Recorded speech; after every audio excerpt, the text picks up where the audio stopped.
மகிழ்ச்சிராஜ் உறுப்பினர் அனைவருக்கும் வணக்கம். நம்ம எம்டி சாருக்கு பெயிலுங்கிறது 90 நாள் கழிச்சு தான் பெயில் கிடைச்சிது.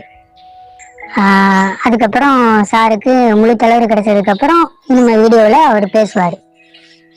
இப்போ நம்ம டைரக்டருக்கு அக்டோபர் 21 தான் நம்ம பெயில் அப்ளை பண்ணியிருக்கோம். இன்னையோட 62 நாள் ஆகுது. இப்போ சாருக்கு எப்படி 90 நாள் கழிச்சு பெயில் கிடைச்சதோ அதே மாதிரி தான் டைரக்டருக்கும் 90 நாளுக்குள்ள பெயில் கண்டிப்பா கிடைச்சே தீரும். சரிங்களா? அதனால வர்ற ஜனவரி 3 பெயில் கிடைக்க அதிகபட்ச வாய்ப்பு இருக்கு. கிடைச்சிச்சுன்னா இறைவனோட செயல், நம்மளோட அதிர்ஷ்டம் நினைச்சுக்கலாம். சப்போஸ் தள்ளி போனாலுமே 90 நாள் டைம். இன்னையோட அப்ளை பண்ணி 62 நாள் ஆகுது. கணக்கு வச்சுக்கோங்க, 90 நாள் கணக்கு. அதுக்குள்ளேயும் பெயில் கண்டிப்பா கிடைச்சிடும். அதுக்கப்புறம் சாரு வீடியோல பேச ஆரம்பிச்சிருவாரு. பெயில் கிடைச்சதுக்கு அப்புறம் சாரு வீடியோ பேச ஆரம்பிச்சிருவாரு. கம்ப்யூட்டரோட வேலையை அடுத்தடுத்து ஒர்க்கு கொஞ்சம் தீவிரமா செயல்படும். நமக்கு ரிட்டர்ன் ஆஃப் ப்ராப்பர்ட்டி அதுக்கப்புறம் அப்ளை பண்ணுவாங்க. பெயில் கிடைச்சதுக்கு அப்புறம் டைரக்டருக்கு பெயில் கிடைச்சதுக்கு அப்புறம் ரிட்டர்ன் ஆஃப் ப்ராப்பர்ட்டி அப்ளை பண்ணுவாங்க. அது ஒரு வாரத்துல நமக்கு ரிட்டர்ன் ஆஃப் ப்ராப்பர்ட்டி கிடைக்கும். கூடுனா 15 நாள் கிடைக்கும். அது ஜட்ஜோட மனசுலதான் இருக்கு சீக்கிரம் கிடைக்கிறதுங்கிறது. அந்த கடவுளோட செயலும் இருக்கு. சப்போஸ் ஒரு hearing, 2 hearing, 3 hearing, 4 hearing, 5 hearing போகும்போது கொஞ்சம் முன்ன பின்னும் ஒரு 2 மந்த் இழுக்கும். 2 மந்த்னு ஆகாது. சப்போஸ் முன்ன பின்ன ஆகிறனால ஆகலாம், முன்ன கூடயே கிடைக்கலாம், ஒரு வாரத்துல ரிட்டர்ன் ப்ராப்பர்ட்டி கிடைக்கலாம். அந்த கடவுள் தான் தெரியும். நம்ம அதிர்ஷ்டத்துக்கு சீக்கிரமே கிடைச்சா ரொம்ப நல்லா இருக்கும். இப்போ நான் என்ன சொல்ல வரேன்னு கேட்டிங்கன்னா, எல்லாருமே நம்ம பார்க்க வேண்டிய நம்மளோட குடும்பத்தை ரன் பண்ணுறதுக்கு பார்க்க வேண்டிய வேலையை என்ன வேலையோ ரெகுலராக பார்த்துக்கிட்டே இருப்போம். யாரும் இப்போ நம்மளுடைய மதித்திரஸ் இது அப்டேட் எதிர்பார்க்க வேண்டாம். ஏன் சொல்கிறேன்னு கேட்டிங்கன்னா, நம்ம வேலை நம்ம பார்த்துட்டே இருப்போம். திடீர்னு ஒரு சர்ப்ரைஸ் நடக்கும். அது எதிர்பார்க்க நடக்கும். நிறைய சந்தோஷமான விஷயங்கள்லாம் கிடைக்கும். அதனால எதிர்பார்க்க வேணாம். எதிர்பார்க்கறதுல நமக்கு திடீர்னு ஒரு லக்கு அமையும். அதுக்காண்டி தான் சொல்ல வரேன். இப்ப எல்லாரும் மனசுல ஒரு கேள்வி வரும், ஏன் பெயில் லேட் ஆகுது, ஏன் தள்ளி போகுது அப்படிங்கிற மாதிரி ஒரு கேள்வி வரும். நம்ம எம்டி சாருக்கு கண்டிஷன் பெயில தான் வந்திருக்காரு, மெரிட் பெயில் வரல. மெரிட் பெயில் வந்திருந்தாருன்னா எல்லா வேலையும் நேரம் சுமூகமா நடந்திருக்கும். மெரிட் பெயில வரல, கண்டிஷன் பெயில வந்திருக்காங்க. அதனால டைரக்டருக்கு பெயில் அப்ளை பண்றது கொஞ்சம் முன்னு கிடைக்கிறதுக்கு லேட் ஆகுது. அது மெயின் ரீசன் என்னன்னு கேட்டீங்கன்னா, ஒவ்வொருத்தவங்க ஒவ்வொரு மாதிரி பேசுறாங்க. பெயில் சீக்கிரம் கிடைக்காததுக்கு ஒவ்வொருத்தவங்க ஒவ்வொரு கருத்து பேசுறாங்க. அதுக்கான ஆதாரம் கிடையவே கிடையாது. ஆனா கோர்ட் ரிப்போர்ட்ல என்ன வந்திருக்குன்னு கேட்டீங்கன்னா, நம்ம மோசடி பண்ணல அப்படிங்கிற ப்ரூவ் பண்ணியாச்சு. 2000 கோடி 3000 கோடி மோசடின்னு சொன்னாங்க, அது இல்லை அப்படிங்கிற ப்ரூவ் பண்ணியாச்சு. மக்கள்கிட்ட பணம் திருப்பி கொடுத்தாச்சுங்கிற ப்ரூவ் பண்ணியாச்சு. நம்ம கம்பெனியில் எந்த குற்றச்சாட்டும் நிரூபிக்கப்படலை.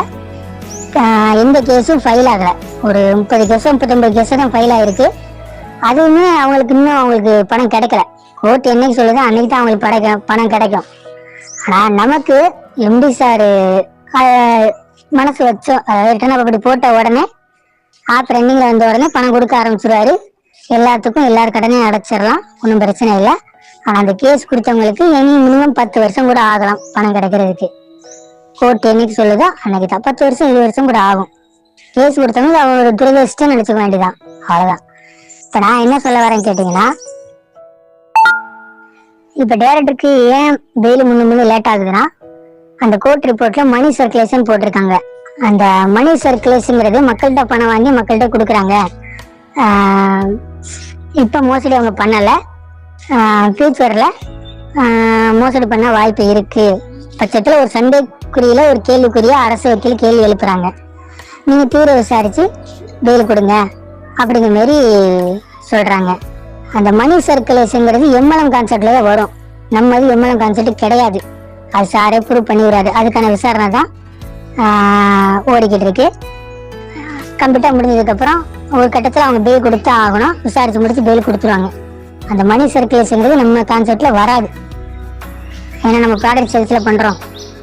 ஆள் சேர்ந்தாலும் சேராட்டியும் நமக்கு வருமானம் வரும் மை விக்கிறாச்சில். ஆனால் எம்எல்எம் கான்செப்டில் ஆள் சேர்த்து விட்டா தான் வருமானம். அந்த மாதிரி அந்த லிஸ்ட்டில் மணி சர்க்குலேஷனுங்கிறத நம்ம கம்பெனிக்கு அந்த ரிப்போர்ட்டில் இருக்குது. அதை கேஸை உடச்சி சார் வெளியே வந்துடுறாரு, ஒன்றும் பிரச்சனை இல்லை. இப்போ என்னன்னு கேட்டிங்கன்னா, கிடைக்கும்போது கிடைக்கட்டும், வரும்போது வரட்டும், நம்ம வேலையை பார்த்துக்கிட்டே இருப்போம். இன்னொன்று என்ன கேட்டிங்கன்னா, குரூப்பில் வந்து அட்மினாக இருக்கிறவங்க சில விஷயங்கள்லாம் போட்டு விடுறாங்க. சில விஷயங்களை வந்து ஒரு மோட்டிவேட்டு, ஒரு தன்னம்பிக்கை ஊட்டுற விஷயங்கள்லாம் நமக்கு தெரியப்படுத்துகிறாங்க, மற்றவங்களுக்கும் தெரியப்படுத்துகிறாங்க. அவங்க தெரியப்படுத்துகிற என்ன அவசியம் இருக்குது சொல்லுங்கள்? மெனக்கிட்டு சிவபிரகாஷ் அவர், மாரிசெல்வம் அவர் சிவகாசி ஆஃபீஸ் போய் ஃபோட்டோ எடுத்து இந்த மாதிரி அவங்க கண்ணு முன்னாடி ஃபோட்டோ எடுத்து குரூப்பில் போட்டு விடுறாங்க. எதுக்கு போட்டு விடுறாங்க? கம்பெனி இன்ன வரைக்கும் வாடகை கொடுத்துட்டு இருக்காங்க, போர்டு அப்படியே இருக்குது, யாரும் பயப்பட வேணாம் அப்படின்னு தைரியம் ஊட்டுற விஷயத்துக்காண்டி போட்டு விடுறாங்க. அந்த ஒரு விஷயம் ஓகே. அடுத்து 2வது பட்சம் ஹப்பில், மதுரை கப்பில் போய் நேரடியாக போய் அந்த கப்பை ஃபோட்டோ பிடிச்சி நம்மளோட கம்பெனி போர்டெல்லாம் அப்படியே இருக்குது, ஃபோட்டோ எடுத்து அவங்க போட்டு விட்டுருக்காங்க. அவங்க வேலை வெட்டி இல்லாமல் போய் இதெல்லாம் பண்ணலை. அவங்களும் பயங்கர கஷ்டத்தில் இருக்காங்க, 2 பேருமே பயங்கர கஷ்டத்தில் இருக்காங்க. ஆனால் அதே மீறி மக்களுக்கு, நம்ம மக்களுக்கு ஒரு மோட்டிவேட் கொடுக்கன்றக்காண்டி மெனக்கிட்டு அவங்க போய் ஃபோட்டோ எடுத்து இதெல்லாம் பண்ணியிருக்காங்க. இதெல்லாம் ஒரு பெரிய விஷயம், ஒரு சந்தோஷமான விஷயம். யாருமே செய்யாத ஒரு செயலை 2 பேரும் அவங்க செஞ்சுருக்காங்க. ஒரு பாராட்டத்தக்க வேண்டிய ஒரு விஷயம் நான் அப்படி நினைக்கிறேன். மற்றவங்களுக்கு வந்து ஒரு கோவம், சில பேருக்கு வெறுப்பு, இனி இதே சொல்லிக்கிட்டே இருக்காங்க அப்படிங்கிற மாதிரி கோவம், வெறுப்பு இருக்கும். எல்லாரும் கஷ்டத்தில் இருக்காங்க, யாரும் ஒரு சொல்லியும் குத்தம் சொல்ல முடியாது. இப்போ நான் என்ன சொல்ல வரேன்னு கேட்டிங்கன்னா, ஒரு மோட்டிவேட் கொடுக்கறது பண்ணுறாங்க. ஆனால் சில பேர் என்ன பண்ணுறாங்கன்னா, அவங்க மோட்டிவேட் போட்ட இடத்துல இந்த கோவம் உணர்ற மாதிரி, ஒரு வெறுப்பு உணர்வு வர்ற மாதிரி ஒரு சிம்பிள் போட்டு விடுறாங்க, இன்னும் சிரிக்கிற மாதிரி சிம்பிள் போட்டு விடுறாங்க. இதெல்லாம் தேவையில்லாத விஷயம். உங்களுக்கு நம்பிக்கை இருந்தால் அந்த குரூப்பில் இருங்க, இல்லையா குரூப்பை விட்டு நீங்கள் விலகி போய்க்கோங்க. யாரையும் கஷ்டப்படுத்த வேண்டாம்.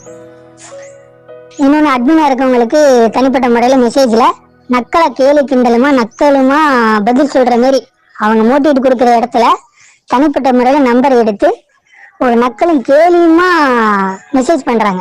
அந்த விஷயம் காதுக்கு வந்துச்சு. இதெல்லாம் ஒரு தப்பான செயல். உங்களுக்கு பிடிக்கலையா நீங்கள் குரூப்பை விட்டு விலகி போயிட்டே இருங்க, நம்பிக்கை இருந்தால் இருங்க. அதைத்தான் மெயினாக சொல்ல வர. யாரையும் கஷ்டப்படுத்த வேண்டாம். எல்லாத்துக்கும் ஒரு நல்லது நடக்கும், கண்டிப்பாக நல்லது மட்டும்தான் நடக்கும். அது வரைக்கும் கொஞ்சம் வெயிட் பண்ணுவோம். யாரையும் கோவப்படுத்த வேண்டாம், யாரையும் மனசங்கப்படுத்த வேண்டாம். நம்பிக்கை இருந்தா இருங்க, இல்லை இந்த குரூப்பை விட்டு நீங்க விலகிக்கோங்க. யாரையும் கஷ்டப்படுத்த வேண்டாம். திருப்பி நான் சொல்லிக்கிறேன், சரிங்களா? நம்ம எல்லோருக்குமே நல்லது நடக்கும், நல்லது மட்டும்தான் நடக்கும்.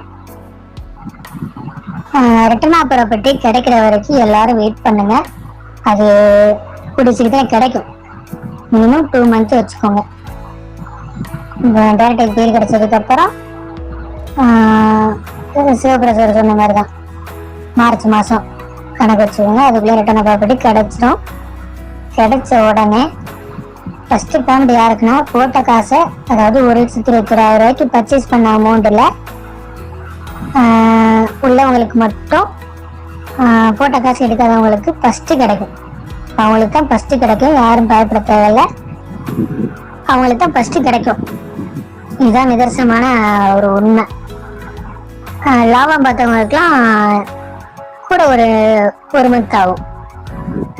ஏப்ரல்னு வச்சுக்கோங்களேன். ஏப்ரல்லேருந்து புது கணக்கில் இருந்து லாபம் பார்த்தவங்களுக்கு மட்டும் ஏப்ரல்லேருந்து கணக்கில் வச்சு அந்த அமௌண்ட்டு கிடைக்கும். மொத்த அமௌண்ட் இது வரைக்கும் நம்ம பார்த்த மொத்த அமௌண்ட்டு கிடைக்காது. அது ஒரு 6 மாதம் ஆகும், இல்லை 1 இயர் ஆகும். அப்புறம் தான் நமக்கு அந்த அமௌண்ட்டு கிடைக்கும். மொத்த அமௌண்ட்டு ஹோல்டு பண்ணி வச்சுருவாங்க. அந்த அமௌண்ட் அதுக்கப்புறம் தான் கிடைக்கும். அது சாரே வீடியோவில் தெளிவாக சொல்லிடுவார். இப்போதைக்கு லாபம் பார்த்தவங்களுக்கு எப்போ வருமானம்னா, ஆப் ரன்னிங்கில் வரும் பார்த்தீங்களா? ரிட்டர்ன் ஆஃபர் பட்டி கிடைச்சதுக்கப்புறம் ஆப் ரன்னிங்கில் வரும். அந்த ரன்னிங்லேருந்து வர்ற கணக்கில் அமௌண்ட்டு வர்றதா நமக்கு அமௌண்ட்டு கிடைக்கும். அது சாரே தெளிவாக உங்களுக்கு சொல்லுவார். சாரி, இப்போ முழு தளர்வு கிடைச்சதுக்கு அப்புறம் அவரே வீடியோல பேச ஆரம்பிச்சிடாரு. அவர் வீடியோல பேச ஆரம்பிச்சாலே எல்லாத்துக்கும் ஒரு ஃபுல் கான்பிடென்ட் வரும். அதுல எந்த மாற்று கருத்தும் இல்லை.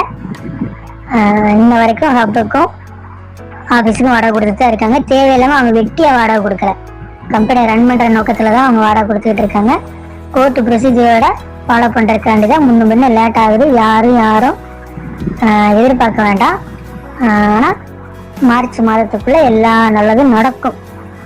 வெயிட் பண்ணுங்க. அது வரைக்கும் அவங்க வேலையை பாருங்க. குடும்பத்தை ரன் பண்றதுக்கு என்ன வேலையோ அந்த வேலையை பாருங்க. யாரையும் ஃபோன் பண்ணி கஷ்டப்படுத்த வேணாம், காயப்படுத்த வேணாம். அவங்க வேலையை பாருங்க. எதிர்பாராத விஷயத்துல நிறைய நல்ல செய்திகள், நல்ல விஷயங்கள்லாம் நடக்கும். நல்லது நடக்கும், நல்லது மட்டும்தான் நடக்கும். அது வரைக்கும் எல்லாம் வெயிட் பண்ணுங்க. நன்றி, வணக்கம்.